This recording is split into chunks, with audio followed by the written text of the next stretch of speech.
السلام علیکم ناظرین، میرے چینل انفو ہب میں آپ سب کو خوش آمدید۔ آج یہ تھوڑا سا آپ کو اپڈیٹ کرنا تھا کہ ہمارے جو خرگوش ہیں وہ بچے نکال رہے ہیں۔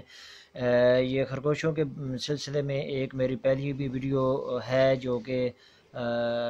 یوٹیوب میرے چینل پہ موجود ہے، تو وہ انہی خرگوشوں نے بچے دیے ہیں، اور وہ بچے آپ کو میں نے کہا دکھا دیں۔ اور ساتھ ایک اپڈیٹ جو مجھے پتہ چلی ہے کہ جس طرح بلی کے بچے ہوتے ہیں تو بلا ان کو مار دیتا ہے، اسی طرح خرگوشوں میں بھی یہ پرابلم ہے کہ جو خرگوشنی جب بچے دیتی ہے تو خرگوش جو ہے وہ ان بچوں کو مار دیتا ہے۔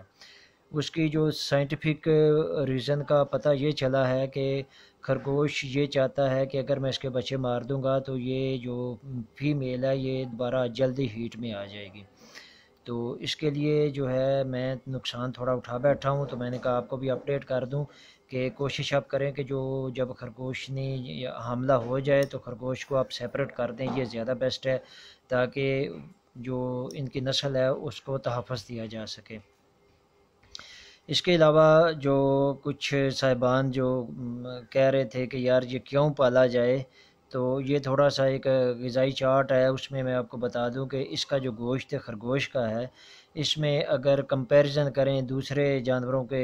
ان گوشتوں کے ساتھ جو کہ ہم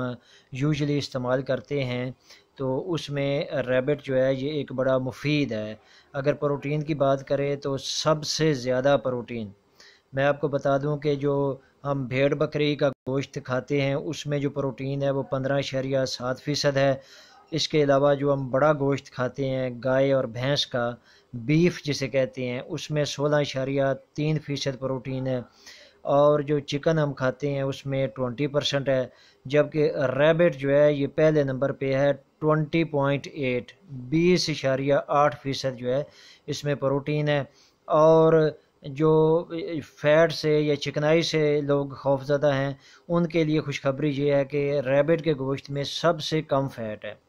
10.25، 10.25% ریبٹ کے گوشت میں فیٹ ہے۔ اس کے علاوہ دوسرے سارے جو گوشت ہیں، مثال چکن میں 11% ہے، جو بیف ہے اس میں 28% ہے، جو لیمب ہے اس میں 27.7 ہے۔ تو اس لحاظ سے گوشت تو اس کا جو ہے وہ بڑا غذائیت سے بھی بھرپور ہے اور فیٹ میں بھی کم ہے، تو یہ بڑا فائدہ مند ہے اگر ہمیں اویئرنیس آ جائے تو۔ اس کے علاوہ جو سب سے بڑا مسئلہ فروخت کا تھا اور اس کے لیے کافی لوگ پریشان تھے کہ یار ہم کیسے شروع کریں جبکہ ان کو بیچنا بڑا پرابلم ہے، تو اوکاڑا کے قریب ایک گاؤں تھا، وہاں سے ایک ساتھی ہمارے کمنٹس کرتے ہیں اکثر، ندیم اوکاڑا سے، انہوں نے مجھے فون کیا اور وہ چاہ رہے تھے کہ میں 1 ایکڑ میں بناؤں، کہ ان کا خرچہ بہت کم ہے